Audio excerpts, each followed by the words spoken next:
تو کسی کے لیے اس دنیا کی فکر کو مٹانا پہاڑ کو توڑنا ہے، اور کسی کے لیے ایک دیوار کا توڑنا ہے، اور کسی کے لیے بس صرف ایک پردہ ہی ہٹانا ہے۔ بس آپ خود فیصلہ کریں کہ آپ ان میں سے کس لیول پر پہنچ چکے ہیں۔ السلام علیکم ورحمۃ اللہ وبرکاتہ۔ امید ہے آپ سب خیریت سے ہوں گے۔ وہ کہتے ہیں نا کہ دل سے جو بات نکلتی ہے اثر رکھتی ہے، تو سوچا کہ کچھ دل کی باتیں بھی آپ کے ساتھ شیئر کر لوں۔ کیا پتہ کسی کے دل میں یہ باتیں اتر جائے اور اس کی زندگی تبدیل ہو جائے، اور اگر وہ تکلیف میں ہے تو اسے تھوڑا سا سکون مل جائے، اس کا غم، اس کا تکلیف، اس کا درد کم ہو جائے۔ عرض یہی ہے کہ یہ دنیا مسافر خانہ ہے، اس کو کبھی اصل نہ مانو، نہ ہی اس کو کبھی اصل سمجھو، ورنہ پھنس جاؤ گے، نہیں نکل پاؤ گے پھر اس دلدل سے۔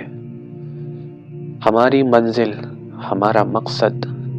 ہماری توجہ کا مرکز اور محور کوئی اور ہی جگہ ہے، وہ کوئی اور ہی ہستی ہے، وہ کوئی اور ہی ذات ہے جس نے ہمیں اس دنیا پر بھیجا ہے امتحان کے لیے۔ اور وہ امتحان کہیں پر تو وہ بہت سخت پڑ جاتا ہے، اور کہیں پر وہ امتحان تھوڑا سا نرم ہوتا ہے۔ بس یہ انسان کی اپنی ہی روحانیت کی وہ لیول ہوتی ہے کہ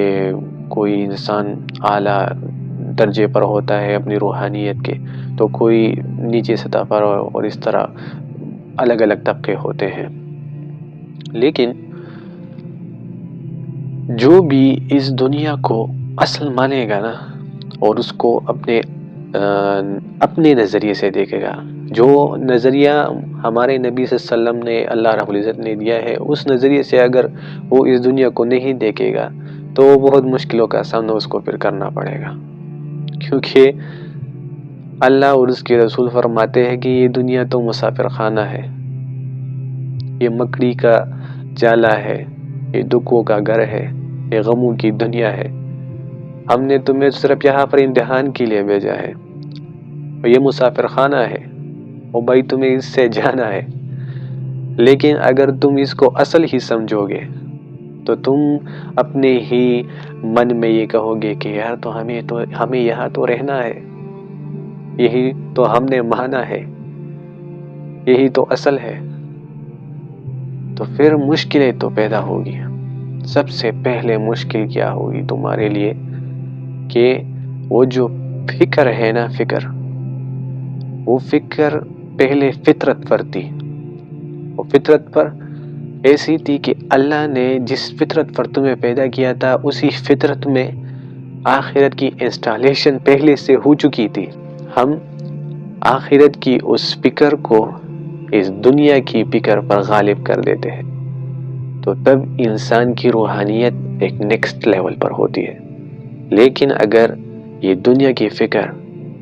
آخرت کی اس فکر پر غالب ہو جائے، اور یہ دیوار اور پہاڑ الگ الگ مرتبے اس میں بھی دیکھو، اگر یہ پردہ ہے اور باریک ہے تو پھر نکلنا تو آسان ہے، لیکن اگر یہ دیوار ہے تو پھر تھوڑا سا مشکل، اور اگر یہ پہاڑ بن گیا تو اس سے بھی بڑا مشکل۔ اب آپ خود سوچیں کہ آپ نے کون سی کیٹیگری میں اپنے آپ کو اس دنیا کی فکر کو اپنے آپ پر حاوی کیا ہے، آپ خود سوچیں اس کو۔ تو جب انسان اس دنیا کو اصل سمجھنے لگتا ہے تو پھر یہ مشکل سب سے پہلے اس فکر کی اور اس خیالات کی جو اندر کی دنیا ہے وہ پھر ڈگمگا جاتی ہے، پھر انسان تڑپنے بھی لگتا ہے،